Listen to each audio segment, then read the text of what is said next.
Hello. The talk today is entitled To Learn is to Grow. And it is taking a talk that I had from Joseph Goldstein about what meditation is, and also what I've learned about the Satipatthana Sutta and combining them. And they feed into each other. The Satipatthana Sutta never specifically talks about learning and growing, but I feel, in fact, that's what will happen when you study it, when you learn it, when you live it.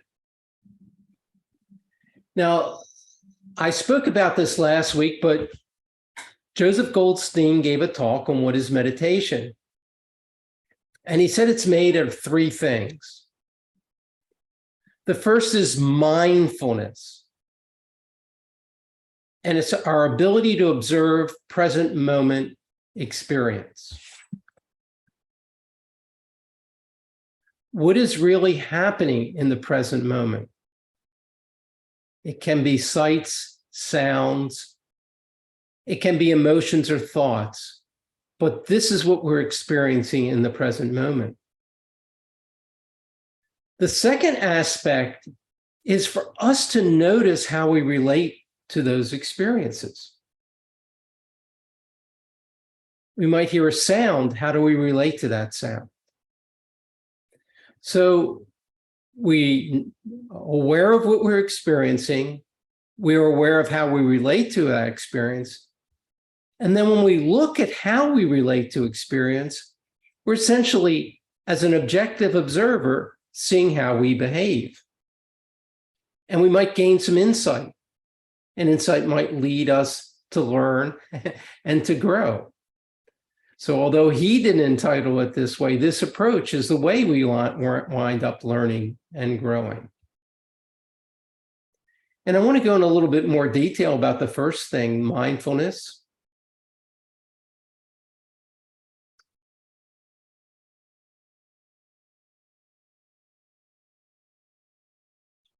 Mindfulness is being aware of what you're aware of. And these are words, but the experience of being aware of what you're aware of is what happens when you're sitting in meditation, trying to do a body scan, focusing on your present moment experience, and the next thing you know, you're making your grocery list. Up until the time you were aware that you were making the grocery list, you were not aware of what you were aware of. You were aware of the grocery list, but you were supposed to be focusing on, and you weren't really aware that you got lost in thought. And that wake up. Mindfulness is that capability to wake up and have the objective observer in you notice what you're doing. And this experience can trigger a thought of, who am I? Am I this random thought generator, or am I a person that thinks I'm in control of my mind, thoughts, and body? I'm not. There's something in this, the thoughts. Where do they come from? There's something in me. And in Jungian psychology, there are complexes that are going around and essentially driving the bus, and I'm the bus. They were implanted when I was a little kid, and I behave that way because that's the way I was programmed. And it takes consciousness and mindfulness to change the way that I react to situation. And who is in charge? And if it's this higher self, in Jungian terms, it'd be the psyche or the self. And in Buddhism, it's a subjective observer. It's the wisdom mind. How often is the wisdom mind really taking charge? Getting back to the Satipatthana Sutta, Joseph Goldstein talks about mindfulness, being aware of what you're aware of. The Satipatthana Sutta is a list of things that you can be aware of.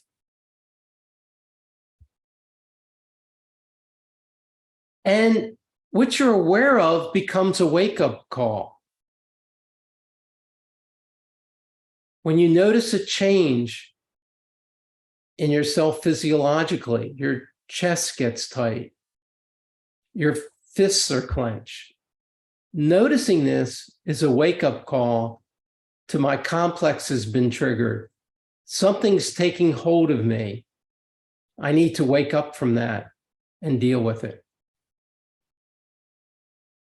What is a more subtle thing is feelings. There are 4 foundations of mindfulness: body, feelings, and mind. The second foundation, feelings, is just to notice. I hear a bird singing. Oh, that made me happy. I want the bird to keep singing forever. Or there's a dog barking and I can't meditate in its noise. You feel positive or negative. If you can be that mindful that every time your state of mind changes, you're aware of it, the objective observer can pop in, make you aware of what you're aware of, and hopefully respond in a constructive manner. You may not catch the feeling of positive or negative. It'll grab hold of you. If it's a positive feeling, you'll have desire and clinging. I want that donut. I want the chocolate chip cookie. I want the beautiful sunlight. Or, if it was a negative, it might lead to hatred or anger. At this point, you might get woken up and notice. And then you could take the third step that Joseph Goldstein is talking about. You can take that step of being aware of how you related to it. Has that way you related to it helped you or hurt you? Is there a wise and skillful response? Is there a compassionate response? What can you do in that situation? And the fourth foundation of mindfulness are these lists of things that really describe the process of what's going on in your mind. And I believe last time I spoke about the factors of awakening. You need to be mindful. You need to be curious. You need to have some insight.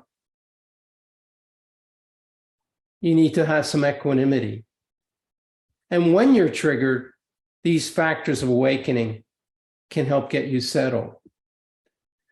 One of the fourth foundation, one of them is hindrances, and that's what I wanted to cover today. And that'll be something that it's a wake-up call also. And these are the 5 hindrances. Ill will, sensory desire, restlessness and worry, doubt, sloth, and torpor. A practical sense is for all of us. I can speak for myself for sure. I have noticed these going on and off throughout the day. There are times when I'm angry. There are times when I want. There are times when I feel restless. And one of the things the 4 foundations of mindfulness has helped me understand is somebody else called the Buddha at one time saw this ever-ending stream of these emotions, thoughts, hindrances come on. And I see them. And once I see it and label it, just a lot of the energy just goes away, saying, oh yeah, that's the thing Buddha talked about, ill will. Oh, that's the thing Buddha talked about, sensory desire. And you see it and I laugh and the energy's gone. But also when I talk about this, I want to make sure, clarify what the goal is, because this can drive you crazy. It could be negative to worry about these hindrances. It is just awareness of these hindrances that's important. Be aware of what's going on. It can be very frustrating. You know, it's ill will is not a good thing, but you'll see yourself doing it. Anger is not a good, may not be a good thing. Some cases it is, but you'll notice these things, they pop up. But once you're aware of it, you've met your Buddhist goal of awareness and mindfulness. And pat yourself on the shoulder. Don't beat yourself up because you had ill will. Congratulate yourself because you're aware of it. It's not stopping those thoughts or emotions. You can't. You're human beings. We've got feet of clay. We're human, but being aware of them. Then sometimes that awareness can lead to something I call disidentifying, or don't take them personally. An example is, someone says, "Hey, stupid." People can react in different ways. And when you feel good in your own skin, when someone says, "Hey, stupid," you almost instinctively, you'll get to the point where I feel bad for that person that he has to say something like that. That person probably doesn't have many friends. That person probably has some deep-seated wounds, or they wouldn't say things like that. And then you're not taking it personally. And you can relate to a lot of things without taking it personally. And when you do that, you can, for more and more longer part of the day, just be in an equanimous state. Now, I'm going to go in a little bit more detail about what the hindrances are. First one, sensory desire, is seeking for pleasure through the five senses: sight, sound, smell, taste, and physical feeling. You can see attractions to all of those. Food, physical beauty. Ill will is feelings of hostility, anger, resentment, hatred, and bitterness. And by the way, I have all this is written down on my PowerPoint, and I'll have handouts afterwards, so don't have to take notes. Sloth and torpor is half-hearted action with little or no effort or concentration. I notice every time I watch TV, as soon as it's over, I just can't get out of the sofa. I mean, it gets taken over. But since I've been studying this, I can label it as sloth and torpor. I see what's happening, laugh at myself, and get up. Restlessness and worry.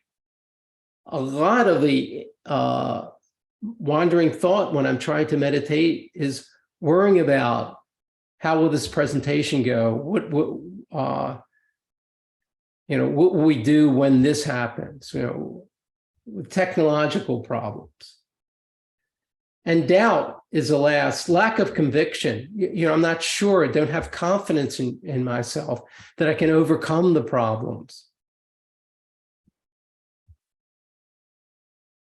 And Wayne Dwyer summed up almost all of this with a good quote: "When you change the way you look at things, the things that you look at change." So I'll go ahead, slowly go through what I've just said to you while not talking, and you can read.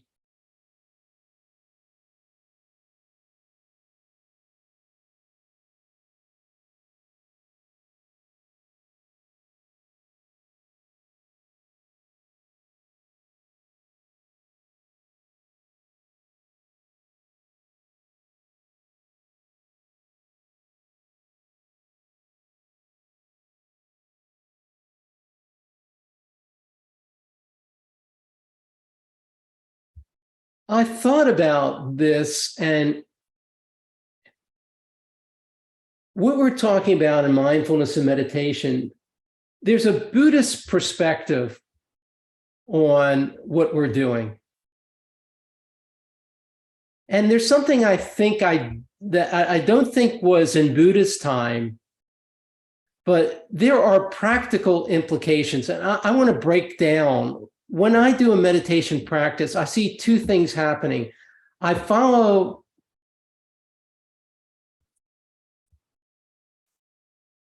let me see. I follow the meditation and I'm aware of what I'm aware of. It stops the energy. But I'm able to go one step further through things that I've studied in psychology and books we've read in this group. And there are practical implications from it. Buddhist meditation is just be aware of all the things that are going on. And I truly believe once you're just aware that you're angry, aware that you have sensory desire, you see what's going on. You, if you're smart enough, constantly follow what Goldstein is talking about. This is the Buddhist perspective. Be mindful, be aware of how you relate. When you see how you relate, you'll be smart enough to say, I'm not relating in a constructive manner, and you'll be able to change. Okay. But we've had modern Western psychology, and they've given you practical tips about how to handle things.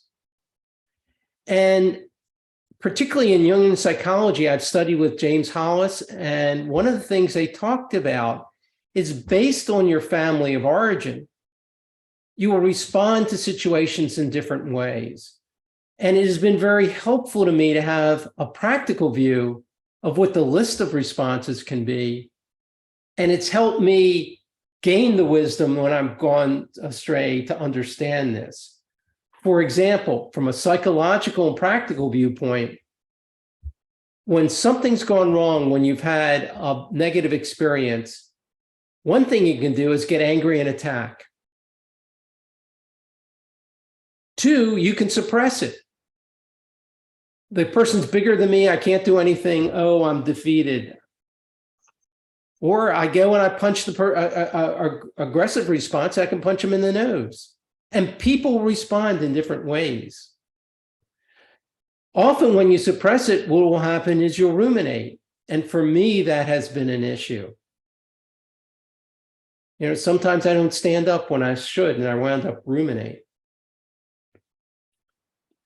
But I've studied modern psychology, modern techniques, practical instructions of what to do when you meet someone that's aggressive. And the book was Nonviolent Communications. And if someone is negative to you, attacks you, they're really helpful suggestions I never would have thought of if I hadn't read the book. Practical response. When someone attacks you, one of the things that I would tend to do is either suppress it or attack back. You're mean, you're cruel, why did you say that to me? A more effective approach that there's almost no downsides to is, instead of saying, I'm mad at you, I this, I that, or you are bad, you are evil, is I feel hurt when you say that.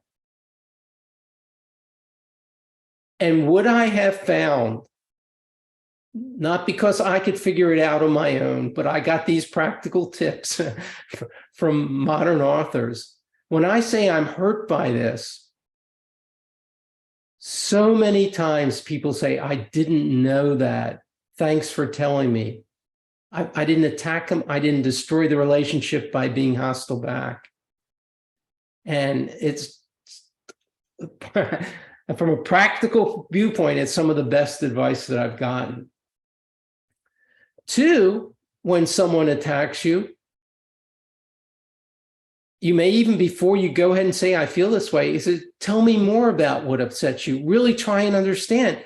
And sometimes when I've done that, I didn't realize what I had done. So rather than attacking, try and understand. Seek to understand why that person did what they do. It won't work with everybody, but it may work with some people. If at the end you find out you're part of the problem, and sometimes it's 2 people, apologizing, admitting, if you can be the first person to apologize, what I've seen, you know, if you've had an escalating argument, you know, someone said something they shouldn't, so I say something I shouldn't. when I get back to pointing out, I may not have been the first person to do something wrong, but I admit it when the response I had was inappropriate, then that person would pull back and say, well, I realize I wasn't. And it deflates it. So there are these practical things you can do that we have in reading groups like this, nonviolent communications. I'm pretty sure we've covered this at one point. I'm not sure if I did it at Westview here or both, but that's an excellent. And then look for when there's conflict between people, look for a win-win solution.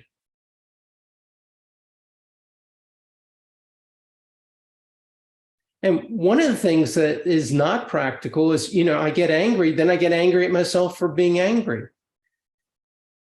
My mind wanders, and then I'm mad at my mind for wandering, or I have these ruminating thoughts and I shouldn't be ruminating. And, more and more, I'm just able to say, that's just rumination, and just laugh at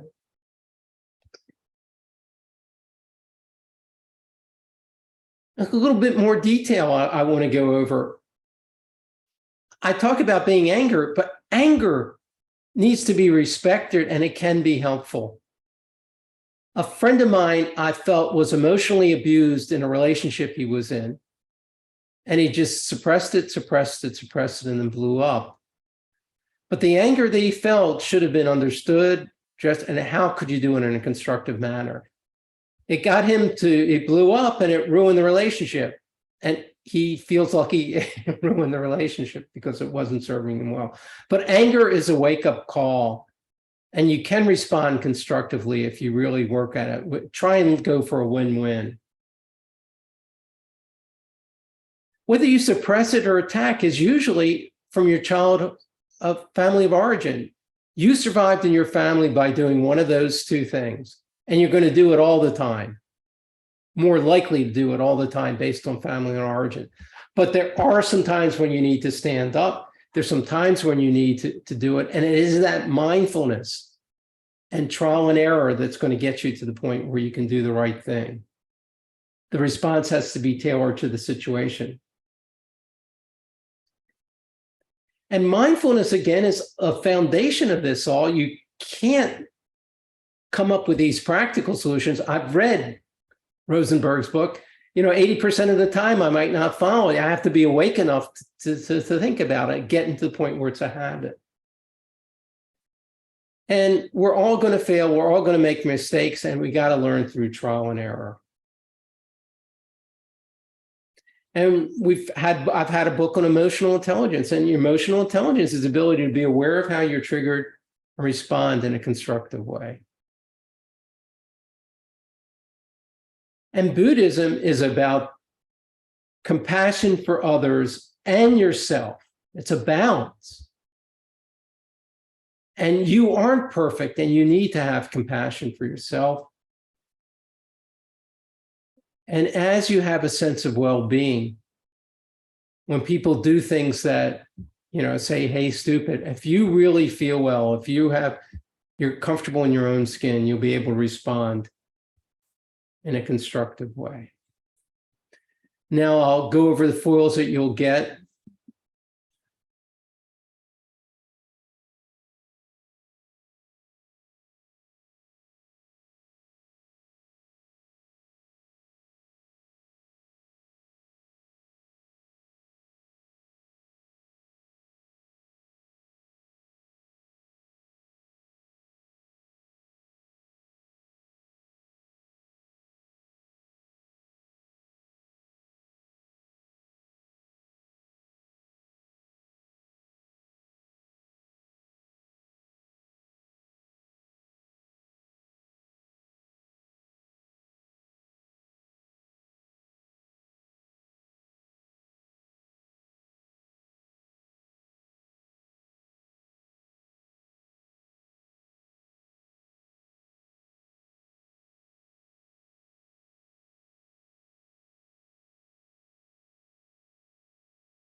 And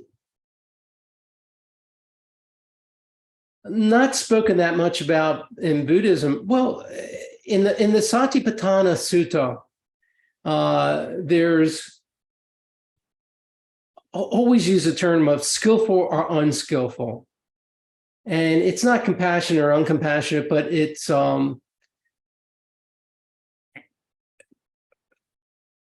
we need some wisdom that we get by trial and error to be able to handle things. Our instinctive response aren't that good, aren't helpful. We need to try things. What works, what won't work with one person might work with another.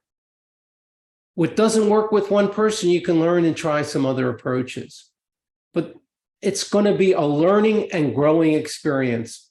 You know, once you start meditating and aware that you're angry, it's not enough. You have to really try and maintain positive relationships. Look for a win-win, self-compassion and compassion for others.